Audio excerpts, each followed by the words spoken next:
Why, hello there. Happy Monday. um, I'm sure y'all are enjoying my Potomac review and arguing in the comments, but take a break and let's talk about something depressing like this Wendy Williams documentary. This is my review of it for parts 3 and 4. I watched it last night. I was like, you know what? I already talked about 1 and 2. I had an opinion. And then seeing 3 and 4, I'm left with more questions. It's just like now we're in this situation where it's the family versus the guardianship. And where does the management lie in all of this? So, yeah, this was definitely a tough watch. And I understand if a lot of you don't want to watch it. So maybe just watch this and we could just talk about it in the comments. I'm definitely don't want to see that anymore. Like last night, I forgot to take notes. So before this, like an hour before this, I had to do like a little, like a Cliff Notes rewatch of it. And it just hurt my heart seeing Wendy like that so much. I'm going to let some more people get in the room. Say hello in the chat, sound off. Oh, what else is coming up? I did the Potomac review today. Tomorrow, I'm going to do Married to Medicine. I'm going to try to get to Miami. And then I'm going to do a special video for the Patreon. Hello, Bernie Raves. How you doing? Definitely only watching you. My grandma has suffered from dementia, so it's very triggering.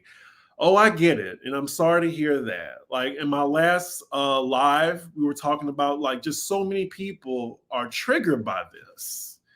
Like, I feel like we all know people that have suffered from dementia. Now, I know my grandmother, so I haven't talked about her in so long, but this happened during Katrina. And after Katrina, I just felt like nothing was the same because she was trapped in her house with the water. Thankfully, she was safe, but I think that entire experience, because she was in the thick of it, as well as most of my family, and she was shell-shocked. And then afterward, it was just like she was declining and really sad to see. So, yeah, just brought that story just came to mind because it felt like my grandmother was suffering through the same thing in her last days. But anywho, we have 35 people in the room. Oh, child. Yeah, that's the breaking news today. And it's a man that came forward. And also, his son is named in the lawsuit, Justin Combs. Crazy. Woo. There's a lot going on. So let's get into this because I took a lot of notes. But I think we should get through this pretty fast. So this is episode 3. And Lord, altogether, this was about 2.5 hours. So altogether, oh my God, this was almost 5 hours of agony. Seriously. So episode 3 opens and we see Wendy. She's clearly still abusing alcohol and is surrounded by people that don't have her best interests. And all she can talk about is being back on TV. That is the goal for her. And this is the episode where she's being visited by her niece. And if you watch the Wendy Williams show like I did, like I never missed an episode. Of course, she's had all of her family members that is on this documentary on her show. And one of them is her niece. Her niece is inspired by her. You can tell, like she's even in the same industry, in the media, in news media. And she always used to talk about like how much she loves her niece, how proud she is of her niece. And it was heartbreaking because it seemed like her niece was not ready to see Wendy in that state. Just seeing what y'all saying in the chat. Let's see. Wendy in front of her is exhibiting erratic behavior. And then we see that Sean is in the picture. That raggedy ass publicist of hers. Oh, like after she came from LA, we didn't see nothing of her. Like, where is she? We need to find out. Like, she needs her ass whooped. But we'll get to her later. But Wendy introduces her to her niece, and just already we can just see the niece was not feeling her, and she didn't even want to continue the scene if Sean was in the room. Why is my phone doing this? We also find out some background on Sean. Like, she doesn't even live in New York. Like, she lives in LA. And it just seemed like she's trying to get closer to Wendy, to the point where she's trying to get in between Will and Wendy. Like, you just have two like scammers trying to get in between, like trying to get control of Wendy. And I didn't even know that the manager is a jeweler. That is his main job. Yeah, that PR person from LA. Yep, had no interest in meeting Sean. Yeah, I felt bad for her niece Alex. She wasn't expecting to see her like that. Out of all the family members, I would say I trust the niece and her mom the most out of all the family members I've seen. And now I'm just so confused, left with more questions. Also, we found out about Sean that she's only been with Wendy for a little bit, a year. That's it. Like, doesn't even really have that much of a connection with her. But yet she's trying to like take on a managerial role for Wendy. Look, I've heard many Black women talk about this in the comments. Sean needs to fix her leave out from her weave. It was driving me crazy. Now, see, I didn't even catch that. I got to go back and look. Sean had her own business interests and advances. Yeah, Wendy used to have Will on her after show showing her jewelry. Wow. Okay, so I've never watched the after show. Like, I always just watched, the normal broadcasts. Oh, and the jewelry he wears looks cheap. Sean is the most unpolished publicist I've ever seen. Yeah, I want to see her credentials. Seriously. So then we see Alex giving her some tough love, but unfortunately, like, I think it went in one ear and out the other. So then later on in the episode, we see, like, we're witnessing a kidnapping. Sean takes Wendy to LA for this business meeting with NBC Universal without Will's knowledge, as well as Wendy's guardian. I just thought that was wild. Like, in the car as they were driving, like, Wendy didn't even know where she was. Like, she said Miami at first, and then production is asking, like, oh, well, how long have you been with Sean? She said, oh, yeah, a couple of weeks, hours. And then Sean, as she's in the driver's seat, she's like chuckling to herself, saying, I've been with her for over a year.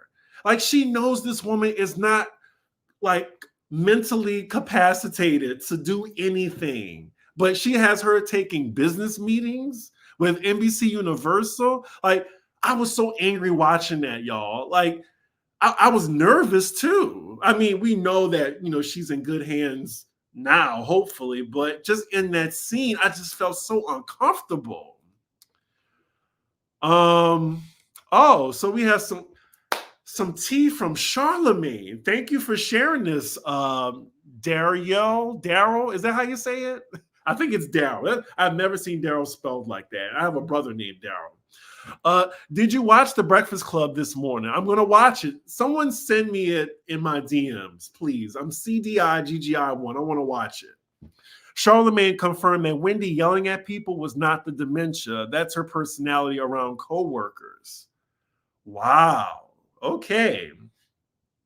Do you remember when the son got on drugs? It was her nephew who gave him drugs. Really? Well, I mean, look, I feel like everyone has some type of seediness around them. And that's why I said the only person that I trusted hearing was the niece and the mom. Did you see what Kelvin Sr. said today about how Wanda giving up her medical power of attorney? Didn't hear that. Well, this is why we have an open forum, y'all. Thank you for giving me this information. Yeah, so as they were in LA, she was just fixated on this meeting with NBC. And then it was just troubling hearing, like, she was just like, as soon as I get there, I'm going to take my shoe off. I'm going to show them my foot. And I totally forgot about that video clip of Wendy showing TMZ her foot. That crazy. That's called pimping out Wendy and Callie.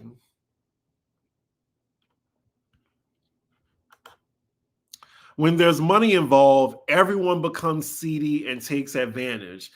Yeah, like you just don't know who to believe. And it's really sad. It really is.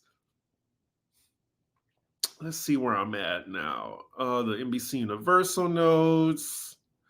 Oh, so the lunch scene, y'all. That was just so chilling and raw. Like Sean is just sitting right next to Wendy. Wendy orders a drink, drinking it right in front of her. And by this time, you know Wendy, like you said you've been with her for a year. You've been around her management, how they don't let her around alcohol, but you still letting her drink. And I'm not sure, y'all, for the people that saw, did she have 2 martinis or 3? I know she definitely had 2. But they showed like an empty glass and the one that was in front of her that she was drinking, and she tried to order another one. So I'm not sure, but she's doing all this before the business meeting. I could not believe this raggedy heifer. I'm trying to, I'm on live. I can't curse this woman out like how I want to. But just had Wendy just drinking right next to her. It was really shocking. Okay, so people are saying that she had 2. Okay. And we didn't see her eat the food either. It was just terrible, y'all. And then we see Sean in her confessional saying that, well, I don't think she has a problem. Bitch, what? What? She didn't think she had a problem. Okay, all right. And then, like she said, she's not familiar with her medical team or whatever, clearly because she was seeing some people for her medical condition, didn't know anything about that. Like the timeline I was getting when she was in Florida, was that when Kevin said that he found out about the alcohol-induced dementia, and then they still brought her back to New York to work? Like that's troubling right there. But I'm getting ahead of myself. That was episode 4. We're still in the lunch.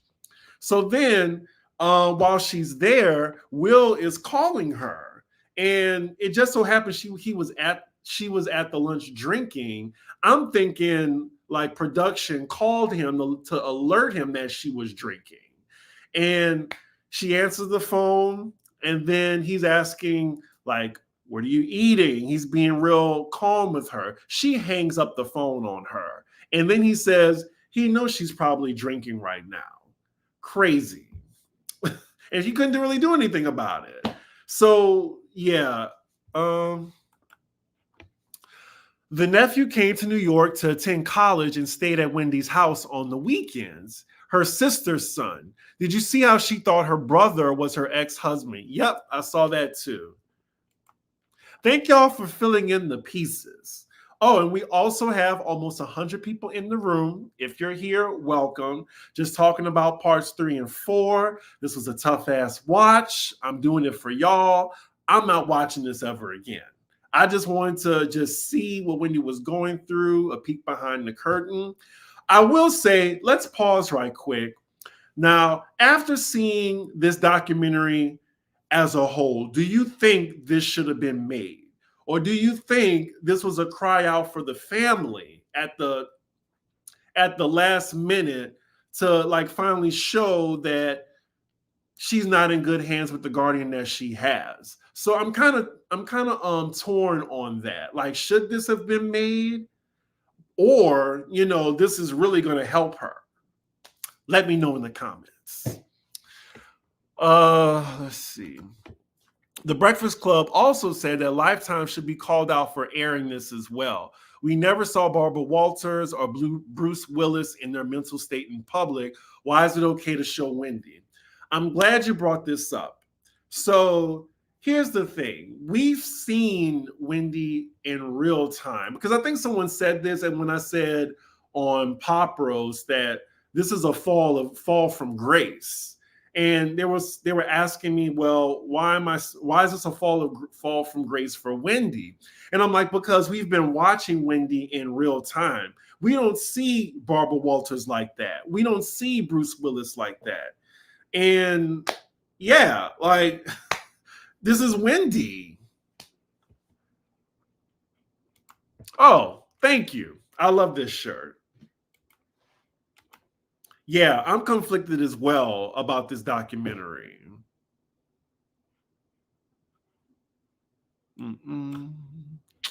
This was definitely the family's way of garnering public support for them being guardians, which I think they should have. So that's what I'm thinking. Yes, it was a part of the contract Lifetime had with Wendy. The family needs help, and public attention could help push for changes like the Britney Spears situation. That's why I was like, I'm fine with this coming out, even though it was really hard. Like, it was supposed to be hard to watch, Like, I think if it didn't come out, Wendy, wouldn't have got the help that she needed. Chris, will you be putting an offer on Wendy's old penthouse apartment in New York? It's definitely a bachelor's pad. I don't have that type of money. I don't know who you think you're talking to. What was the purpose of this Lifetime special? What was it supposed to accomplish?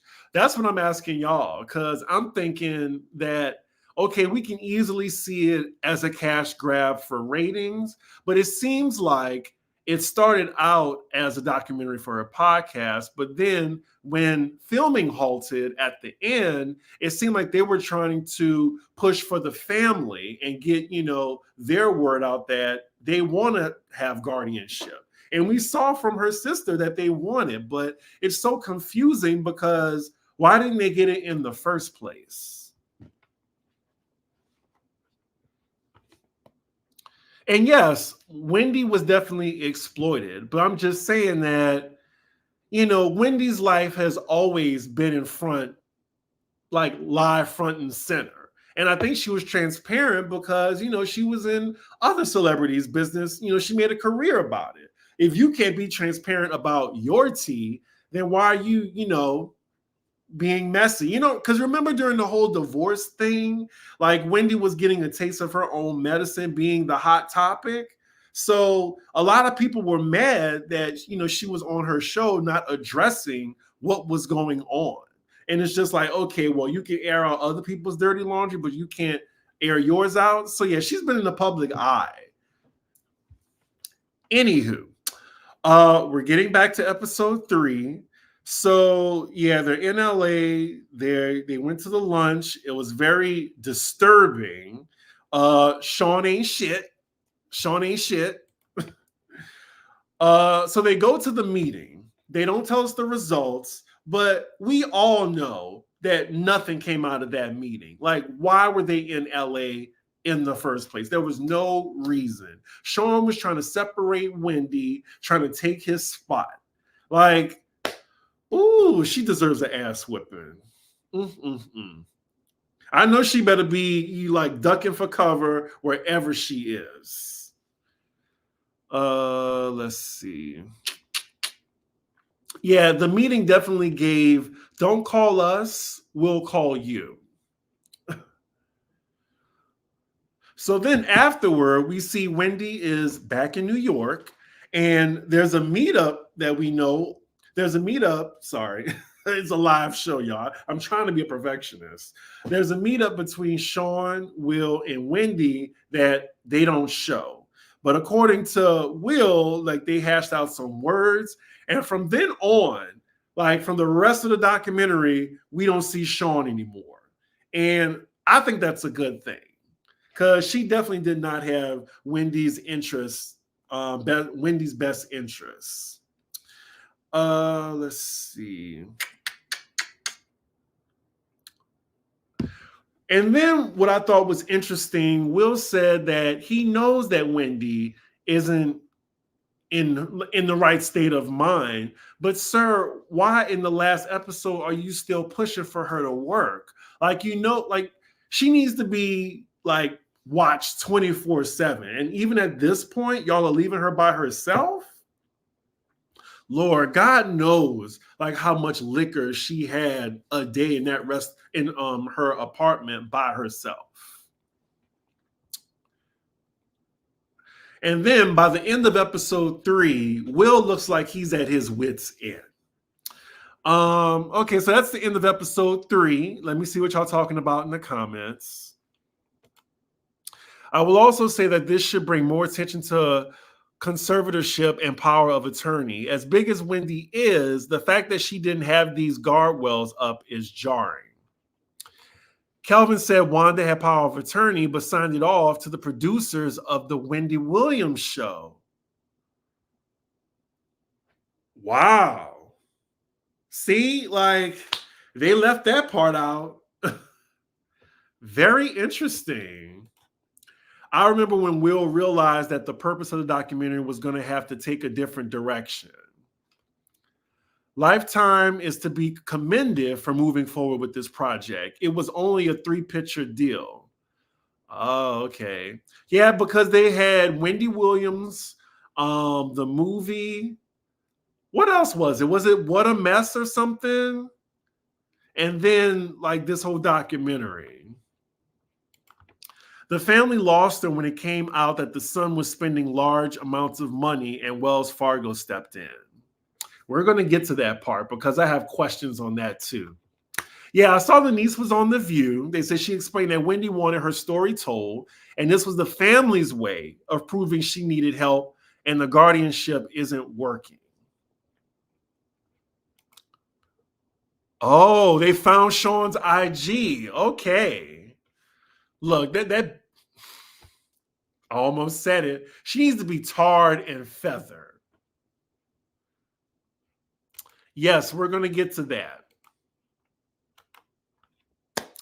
Brown eyes, I've been struggling. Like after part 4, I was like, I don't know who to believe because the family can be lying too. But by the end of it, I was just believing that the family had her best interest. Like it seemed like in the flashbacks that Wendy was doing well and they kept alcohol from being around her. And like I said in my review of part 1 and 2, like, is this the trade-off? Like, Wendy's health, she's in good hands, but is the family abusing her money in the process? I don't know. Like, I'm starting to think maybe it weighed out because at the rate she was going in New York, like we would have got that headline. Look, why was there no living trust for Kevin, especially with her sister being a lawyer? Questions that need to be answered. We need some follow-up interviews for the family. Hell, I want to interview the family at this point because I have so many questions after watching that. But y'all, let's get into episode 4. And y'all know I'm not really good at live reviews. I usually don't do this. So thank y'all for bearing with me. I usually love to just do a curated, edited review, but I'll say that for the housewives. Anywho, so episode 4 opens. She's visited by Black Chyna. This was such a sweet, genuine, and raw scene. Wendy immediately recognized her, like instantly. And especially, the scene couldn't get any more raw when she took her wig off. Like, something about that scene, it almost got me, y'all. Like, that was the scene that, like, I almost cried. Like, it was just such a genuine scene. Like even talking about it, like she took her shoes off. Chyna wasn't unfazed at all. Like she wasn't jarring. She was just talking to her like she was a person. Like she saw her. Like she didn't care. Oh, I'm getting misty eyed. I will not cry on camera. And then when she took the wig off, she said, "You're still beautiful." Did that get anybody? Did that get anybody? It almost got me. It almost got me, y'all. Like the clip when I saw before the documentary, I was like, okay, this is a sweet scene. I'm just like, damn. But then when you saw it in its entirety, oh my God. I just felt so bad. But I was just like, you know, I feel like Black Chyna's interaction with her was definitely genuine. Definitely genuine. I'm definitely holding it back right now. So then after that, we find out that Wendy is going to see her family, and she hasn't seen them in 8 months. So the next scene right after that, we see that Wendy was drunk. And the management team had to go over. They were calling Will again. They said she was throwing up in the bathroom. But after that, it's just business as usual. Like they just had to get her on that flight. And crazy, as she's on the flight, they had to, she asked for alcohol, asked for a scotch. Like Will had to intervene again and say, give her apple juice instead. Say it's apple flavored scotch. And then they get to her hotel. He has to do a whole check of the room to make sure there's no alcohol. Call downstairs to the front desk, making sure alcohol isn't brought to the room. Oh man, terrible. Oh, so a lot of y'all say the Black Chyna scene got y'all too. Okay, so I don't feel like a big softy right now. Oh man, like I can't watch that scene again. I want to know what Black Chyna has to say now after watching that entire documentary. Why did she greet Angela with excitement versus her own niece?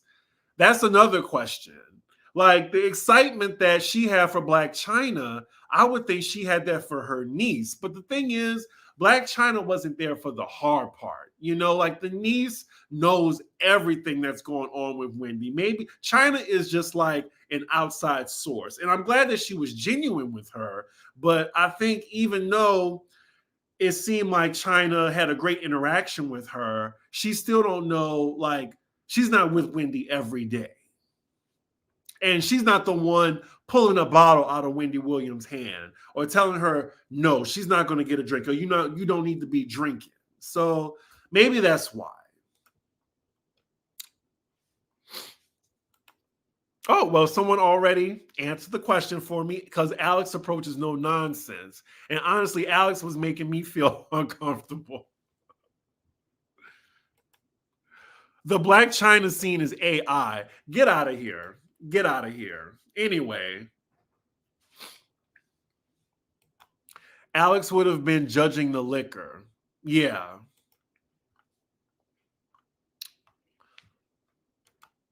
Yep, that was the part. It was just so hard seeing that. Like it was like truly like when her eyes lit up to see her, like wow. Oof. Okay, so where are we now? Yeah, she's at the point where she has to be heavily monitored. And then we see Wendy meeting up with Kevin Jr. and the nephew for the first time in 8 months. They're having lunch together. And then they're waiting on him. But, time out. Let me blow my nose, y'all. It's bothering me. I'm getting a little itch in my nose. I'm going to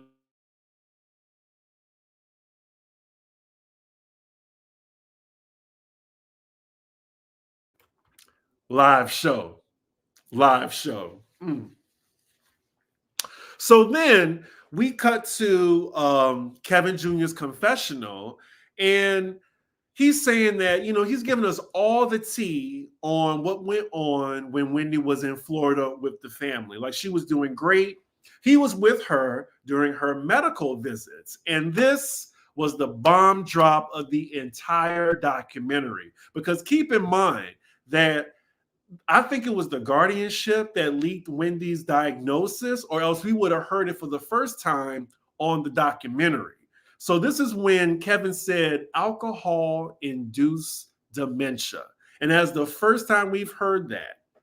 And I don't even think we heard that when that article came out about her diagnosis of it being alcohol-induced. And I definitely looked it up, y'all. It is a thing, to the point where you're drinking alcohol in such large quantities where it's affecting your brain and it's causing dementia. So my question is, was it the alcohol that caused this state of dementia, or was it just the alcohol that exaggerated something that she already had? So let me know in the comments what y'all think, because that's what really I think I was wondering what's going on here. And then the timeline is just from the timeline. Okay, so the son knew that she had alcohol-induced dementia before he lost his power of attorney. So she went back to New York. I'm wondering, so they thought that she can still get a podcast during all this? Why was that not mentioned in the court proceedings? Like, too many questions, y'all. Too many. Like, money really is the root of all evil, because look, let's see. No. So then we see more of the flashbacks. She was doing well. She was in like good care of her family. And according to them, when the family thought that Wendy should stay in Florida indefinitely, that is when the guardianship kicked in. So now I'm wondering, was there some type of sabotage going on? So the timeline is when she was down there in Florida, this is the time when they were waiting to see if she was going to come back or not, I think. So then when the family decided, okay, Wendy, she needs to stay here. She does not need to even worry about going back on television anytime soon. So then I think the management team got involved. This is just my theory, y'all. I think the management team got involved because, look, if Wendy isn't working, the gravy train stops. So I think they went against the family and alerted the court that they needed some type of guardianship going on. And that's how, I guess, maybe they made it seem like Kevin was stealing from Wendy. I don't know. Maybe he was, maybe he wasn't. We don't know. But I'm thinking, like, now it's like, from this point on in the episode, I'm thinking, okay, now it's the family versus the guardianship. And then the management is kind of somewhere in between the two. So what do y'all think? I'm going to read some comments. Thank you, Rich the Fish. Thank you for muting as you blew your nose. A lot of YouTubers getting way too comfortable. I want to know where the money is at. This is really bothering me. Some of Will's actions seem performative or staged. I also do not like how Will talked to her. Me either. Let's see. So Wendy was aware of her status since the 2019 diagnosis alcohol use just advanced it quickly. The alcohol caused it, possibly the cola too. The kidneys and liver must be in rough shape too. I think someone in her New York circle alerted the bank that got this whole guardianship put in place. She had to go back to New York and do the talk show, but she wasn't ready. As an auntie, Kevin is ridiculously handsome. He looks like Wendy's family. Remember, Wendy did drugs for years and has been drinking excessively for years. I always suspected that the cup of tea was spiked. Wow. You think so? She would be mad when her tea wasn't right. That's a hefty accusation. Yeah, I also want to know, did anybody watch The View today? Did they chime in on this? Did Sherry chime in on this? I want to know who's buying her alcohol if she can't drive and doesn't have access to the money. I couldn't help it, y'all. Anytime I see access to the money, I'm saying it like that. Also, shout out to 200 people in the room. And yes, we can still make jokes. I can still try to make y'all laugh in some way because this is some depressing ass hard subject matter to talk about. I feel like the shady management team / guardianship is trying to drain as much of Wendy's money before, God forbid, she passes and the rest of the money goes to little Kevin. Sherry did not mention it. I think it's in good interest of her that she doesn't mention it.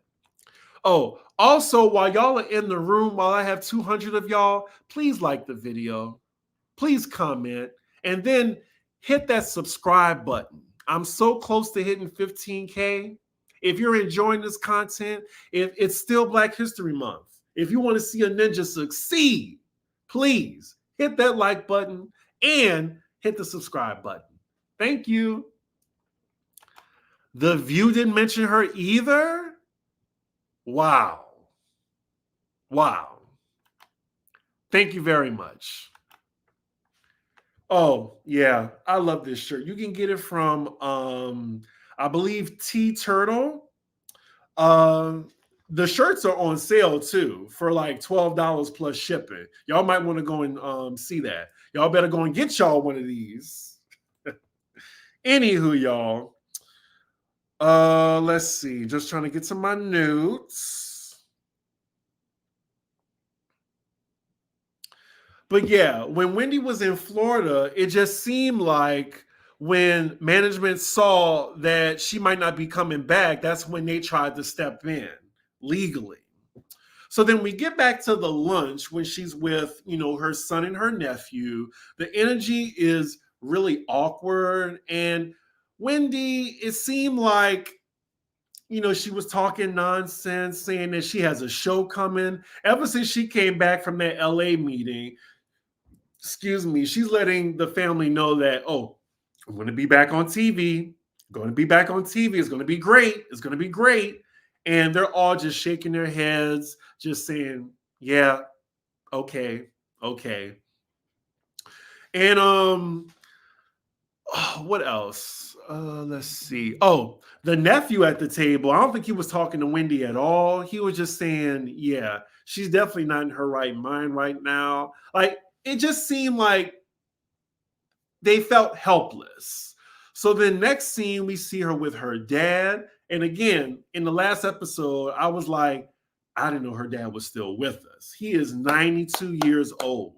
Black don't crack, by the way.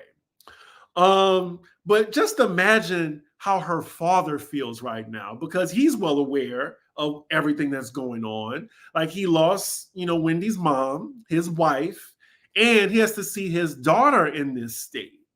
And he was more cognitive than his daughter at 92 years old. Like, the addiction is sad. And I'm just wondering still, like, was it the alcohol and the drugs that did this to her? Or was it really like something that, that just happened to her, that was just accelerated by the liquor that she was drinking nonstop, it seems? Because it looked like she wasn't eating in New York either. Like, where was the Guardian during all of this? Like, I don't know. It was corruption all over. We then find out that the whole family knew of this diagnosis.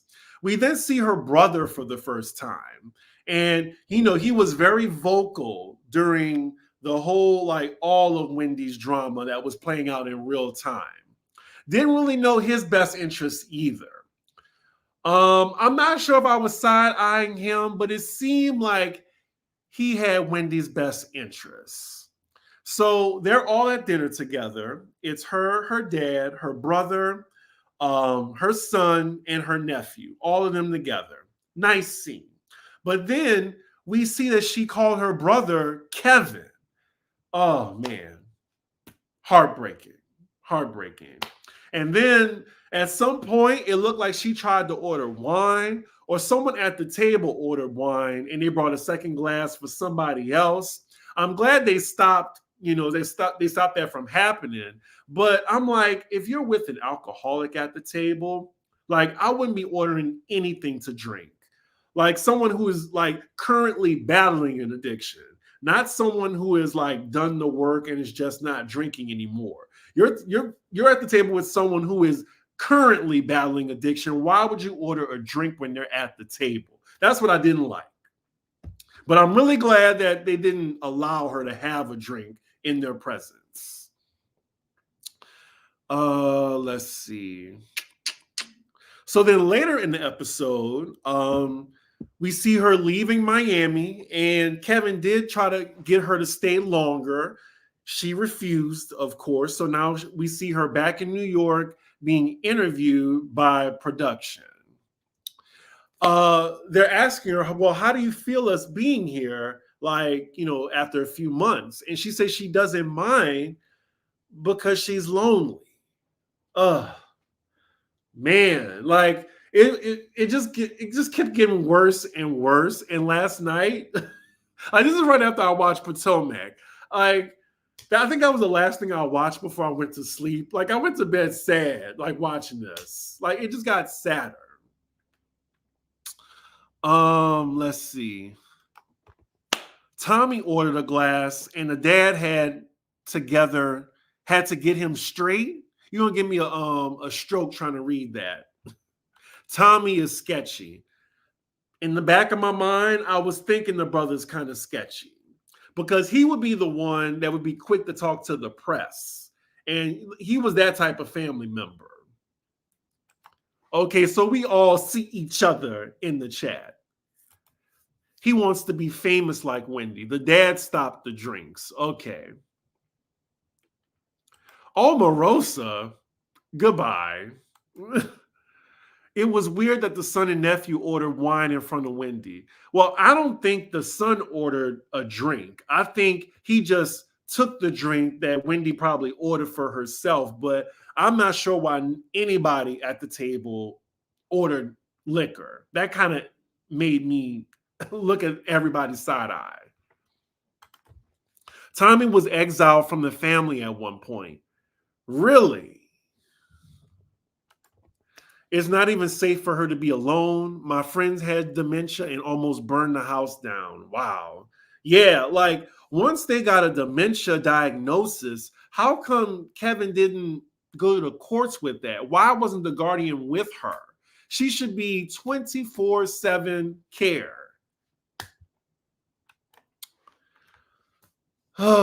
These family members are giving heavy pimp energy. Yeah, we're still at the point where we don't know whether it's the family or the guardianship to trust. So where are we in the episode now? So she's back home. Oh yeah, so after that scene, she said that she was lonely. This was really heavy, like, really bad scene. Production was scheduled to interview her the next day. They found her wasted. The evidence was near her. She had I think she had a bottle of liquor near her. They didn't show that, but they showed the drink she made for herself. Looked like she didn't eat. The fridge was empty. Like it looked like that glass was filled to the brim with alcohol and orange juice. And I don't know why they tried to call it a mimosa. Like she made herself a screwdriver. I'm just saying it as a bartender. I wanted to get it straight. It wasn't a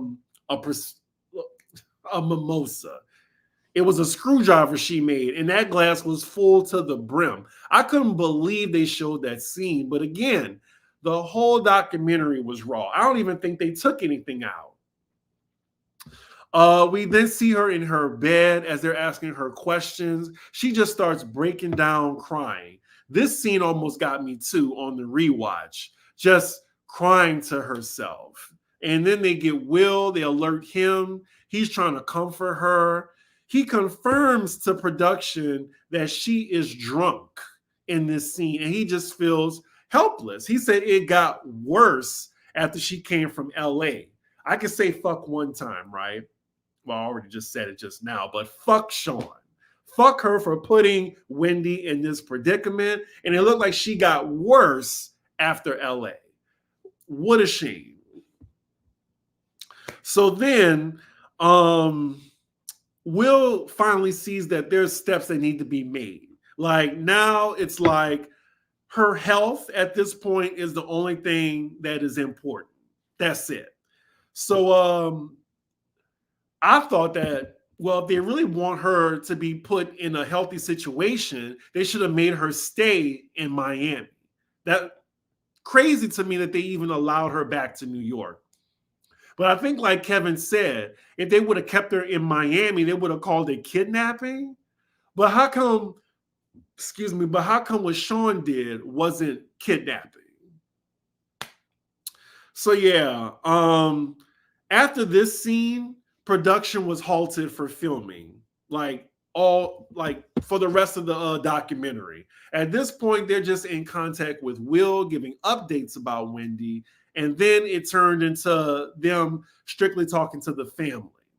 So then they meet up with Will, and then he tells production that there was another incident at Wendy's apartment. He had to, I guess, break the door down because she wouldn't answer it. She locked herself in the bathroom. He found a big party-sized bottle of vodka. Now, y'all know what those party-sized Grey Goose bottles look like.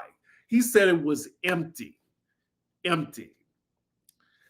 Oh, man. So I don't know. Like, Will is at least, I mean, is he just keeping her alive because that's his cash cow? Is that it? Because it seemed like he has her best interest, but it seemed like there's a means to an end for that. Let me take a break and see what y'all saying. Remember, Tommy was going on social media talking about Wendy a few years ago, and they had a falling out. He was calling her out for not helping to care for the father. Travis, the nephew, said that he and his aunt are both the black sheep in the family. Oh, okay.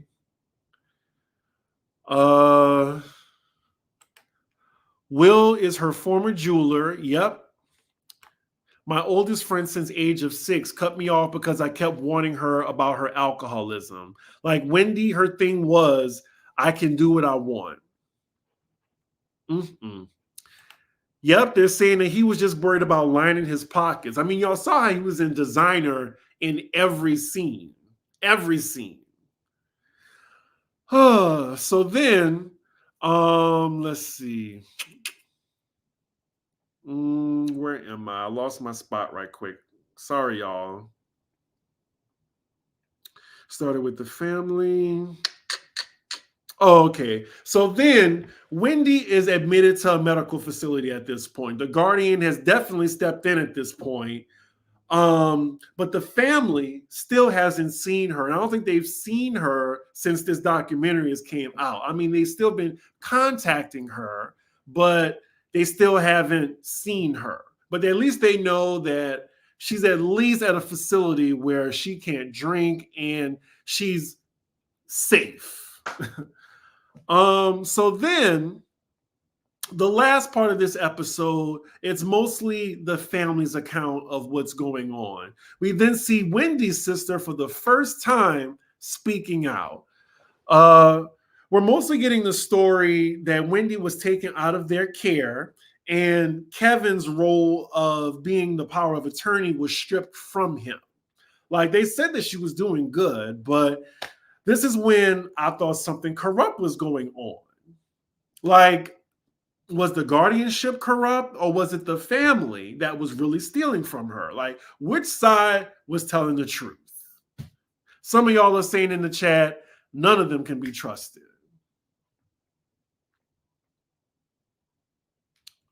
But I don't know. I'm leaning towards Wendy's team sabotage her family's guardianship to get her back to work so they can get paid. That's what I'm thinking. That's my number one theory. So then, at this point of the episode, Wendy is still at the facility. the family doesn't know where home is for her at this point, because while Wendy is in the facility, her whole apartment is cleared out. She's moving somewhere. They don't even know where she's moving. Is it somewhere in New York, or is she going back to Miami? We don't know. They do say that she's allegedly in good hands right now. Will said that she's actually talking about going to Florida. He's saying that she's gaining more weight. She's looking better. Who to trust? Who to trust? We're now seeing that the family, they definitely want guardianship at this point. The sister wants guardianship, and she's saying that when they sat down with the guardianship at the hearing, they still didn't give it to her. And I'm just wondering why. Because it's not making sense. It's not making sense. It's not adding up. The math ain't mathing. Sorry, I was just on a roll there. I just need to find that out. Why? Like, I hope they get interviewed again, because there's no way that the court knew that she had dementia, and the family, they showed that she was getting better in Florida. Why would they have her by herself in New York? It just didn't make sense. Because her family seems to be trustworthy does not mean it's true. Oh, just because her family seems to be trustworthy doesn't mean it's true. I mean, that's true. I mean, but they are making a good argument right now. It's all about the money. People's accounts are flagged all the time. However, someone has to confirm it as fraud. I think the initial management, Bernie, got the courts involved. I guess it was a weird energy I felt between her and her son, but everyone can react differently during stressful situations. Did you hear when she called her sister phone and Alex gave her phone to her mom, and she told her to write it down in her notebook? Yeah, she didn't want to talk about that. And yeah, they called her in the middle of her confessional. So we don't know what that call was about. Hopefully, Wendy is trying to get, guardianship for her family. Right now, I'm just convinced by just seeing the documentary that she should be with her family and loved ones. She should be surrounded by people that care for her. I believe the niece. That's also the $1 million question. Whatever happened to Bernie? What did Bernie look like? Did we see him on the Wendy Williams show? I feel like we have. Interesting. So, let's see. After her apartment's been completely moved out, don't know where she's going to be next. Near the end of the documentary, we get a glimmer of hope that Wendy is in good hands. She's recovering, but the family is still shut out from everything, from all the decisions being made right now. All the decisions for Wendy is being decided by the court right now. So then, we're at the end of the documentary now, and they're just saying that the family to this day has not seen Wendy, and they're pushing to be in their care. And that is where the episode ends. Truly heartbreaking. 4 hours of television. Really hard. I never want to see that again. Hopefully, later this year, we get an update on Wendy. Hopefully, we see her doing fine. 1 second.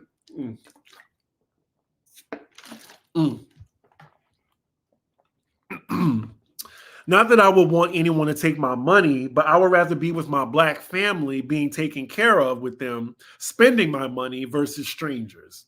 I agree. Yes, he was dark-skinned, older Black man with a thick mustache. It's not ringing a bell, y'all. I need to look it up.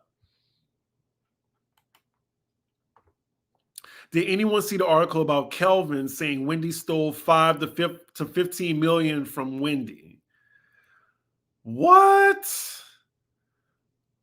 I don't know. This documentary was basically a depressed version of Weekend at Bernie's. Y'all ain't shit. Don't like that the family has been completely shut out. I don't either.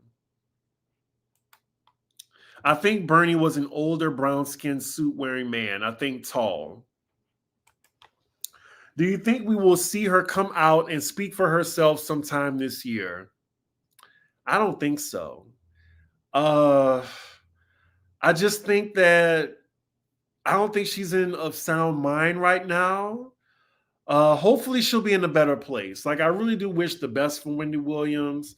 Like she doesn't deserve any of this happening to her, but we know that addiction is a hell of a disease. It has taken many of our favorite celebs that are not with us today.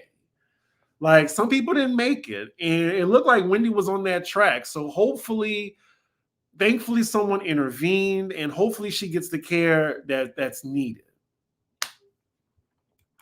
Yeah, Kelvin needs to shut the hell up. Mr. 250K a month, another bastard. Yeah, like, how can we trust what Kelvin is saying? You know, I don't trust anything that lying ass man said. He doesn't even need to be commenting on this. I don't want anyone taking my money, family or not. I'm glad they froze her account. I feel when the truth comes out, it will be jaw dropping. Yeah, because I think the case is still sealed, right? Like anything involving that. Everything is just one person's word against the other.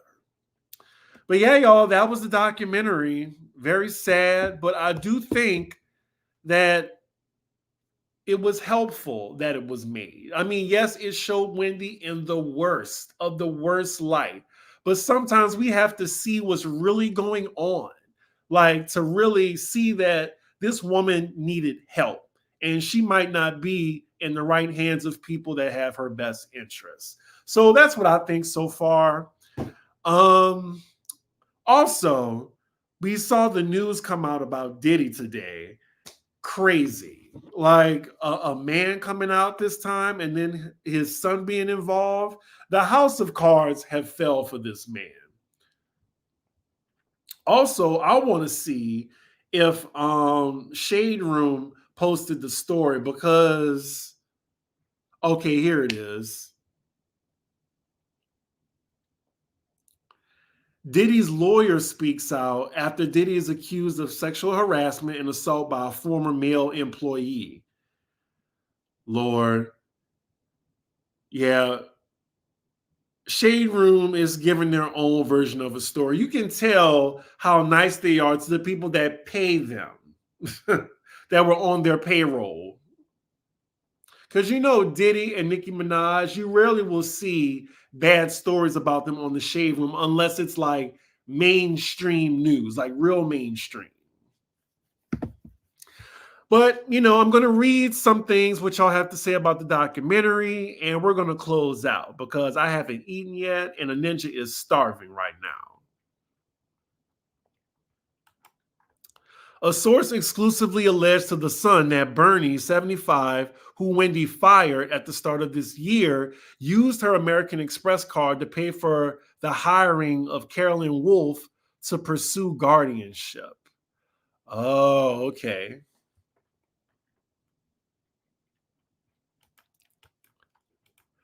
I think Wendy isolates herself from her family. That's what a lot of addicts do. Yes. I hope she got rid of the publicist. She was a hot ass mess and glad we didn't see her in EPs 3 and 4. Agreed. Similar to MJ, and look how that ended. But people are profiting like crazy. Yep, it's really sad. Enjoyed this discussion tonight, Chris. Let's hope she comes out on the other side. Thank you. I appreciate that. Have a really busy week ahead of me. I'm just going to be doing videos. I don't really do my second job until the weekend. So this week, I'm just focusing on my channel and my Patreon. Hopefully, you know, to get it to a place where I want it to be. My goal this year is, you know, to get to a, you know, that place where I idolize some of my peers. Like I want to get on Bondi, DJ Richie Sky's level, Brooke Ashley level, Erica, I'm about to say Erica Jane. Shout out to Erica De Niro, her level. I want to have that type of, momentum. And I feel like, I battle with imposter syndrome every day. I try to be a perfectionist with all this. So yeah, this is a little behind the scenes tea. I usually save this for the Patreon, but I'm just letting y'all know. Like behind the scenes, it's a little hard, but I feel like I'm doing a good job with my channel and I'm going to keep going. Like everyone's path is different. And what is that phrase? Comparison it's something. But yeah, it's good not to compare yourself to people or else it's just like a losing battle. Let's see. I really feel for her son. Yes, he spent too much, but he was by his words a spoiled child. He watched his parents divorce, got a new sibling, lost his grandmother, and now his mother's health is failing. Diddy possibly being bi is the only way some straight men will turn on him. Look, that's the truth there, because Diddy been bi. Let's just call a spade a spade. Free Wendy, but not to her family until we have all the facts. Wendy may not want to be with her family. I don't know. Like the family presented a really compelling case here with the documentary. Don't forget, Wendy knows a lot about the industry. I would have loved to see Wendy in her purple chair covering all this Diddy stuff. Look. That would have been a full circle moment for her. Diddy's employee implicated Stevie J and Young Miami? Well, all right. Let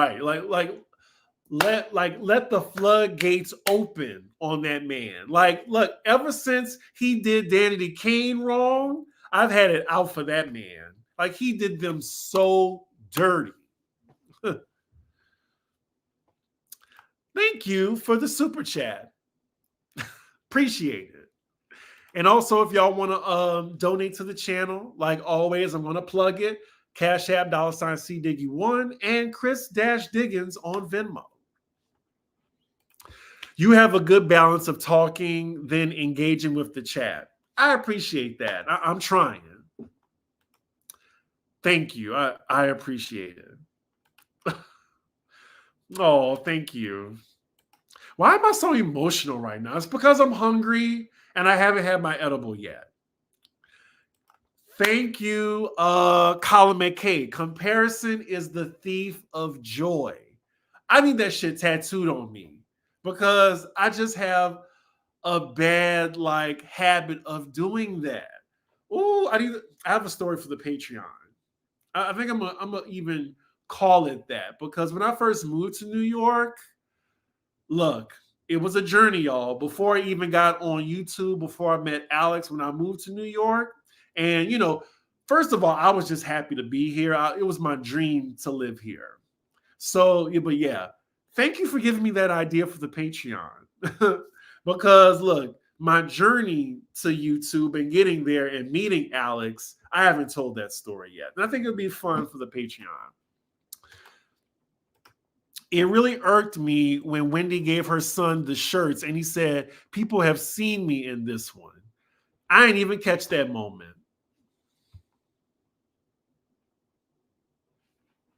Thank y'all for reminding me. Like, comparison is the thief of joy. You're doing amazing, sweetie. Thank you. Wendy's situation is a teachable moment. We have to look out for ourselves because friends and family you cannot always count on. That is the truth.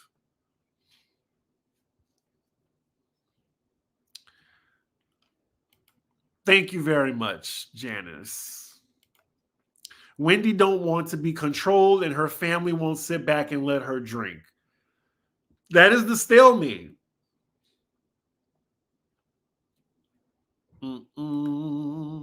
I don't fully trust the family, but I do believe they have health as her priority. I agree. You got this, Chris. Keep going. Good night, everyone. Yeah, I see everyone's leaving the chat. I'm about to end now. I just wanted to get all like everyone's comments. Thank you so much, Brown Eyes, and thank you so much for contributing your commentary. I appreciate it. Pray that you reach your 15K soon. I will. I will. I am confident for that. Thank you. I appreciate y'all. Y'all give me the confidence I need to continue my channel. That is real talk. Where can I get edibles? I only drink socially, but the Wendy documentary was kind of a turn off to alcohol. Look, I have the same like sentiments with alcohol. So during the pandemic, I think I told y'all this before, but like I was scared as shit because I was like, what the fuck's gonna happen? Like I can't work and I'm in hospitality. Like, how am I gonna pay for my apartment or whatever? Like, thank God. Like, because even though like we had the stipend every day, like we couldn't go anywhere. So I was just like drinking every day. And it was one day where I was on like my fourth martini in the afternoon. And I was just like, I'm drinking too much. Like we all was there. I feel like we all was there at that point when we realized, okay, we need to cut down on the drinking. And I know y'all were there for convos and concoctions. Y'all remember that? Look, I was drinking a lot. Like I had a whole bar. So like once I realized that, that's when I kind of eased into edibles where you don't have a hangover and shit like that. And I'm just being real with y'all. Like that's how I really like invested in, I don't want to say the M word because you two might be thinking I'm like promoting that shit. But yeah, edibles, like definitely I would take that over alcohol. And now these days, like I went out this past week. My tolerance is so low. Like 4 drinks, I'll be done for the night. Seriously. But that was a little bit of Chris's business for y'all. Did y'all notice that Wendy's son and nephew didn't hug her after not seeing her for months? I noticed that too. Like, I mean, maybe because the last time they saw them, remember she didn't want to talk about it. The last time she saw her family, she didn't see them in 8 months. And I'm sure it was, it was for a reason. Whew, yes. After like 3 weeks, a lot of us was day drinking. THC is my friend. Yes. THC is my homeboy. But with that, y'all, I'm going to close out this episode. Thank y'all so much for being with me and commenting on the documentary. I love y'all as co-hosts. Hopefully we can do this again. Y'all got 2 lives in 2 days. That is something. I might do some more reviews live. I just got to, be motivated. It's just, I love Wendy Williams. I love Wendy Williams. So that's why I had to do this review. I know some other content creators didn't want to do it, but I was just like, as a fan, like I knew it was going to be a tough watch, but I just thought us talking about it, like, why take that from y'all? So yeah, follow me, CDiggy1 on Instagram and Twitter if you want. Patreon, I'm always going to promote that. That's where you get Chris behind the scenes. You get Chris's business. You get Pop Rose Extra once a month. It's for the low price of $4. That's it. Like, I mean, $4 is, damn, what can you get with $4? The equivalent. Hell, that's a bag of chips. That's a gallon-sized bag of chips. Y'all can do $4 a month, I think. Anyway, yeah. What else I want to promote? I'm going to be doing Married to Medicine. Look out for that. Oh, and if you haven't seen my Potomac review, it's up now. It's on time. I'm proud of myself. I did 2 videos today. But yeah, with that, y'all, I'm about to leave and eat because I'm starving. With that, make sure you like, comment, and subscribe, and I will see y'all.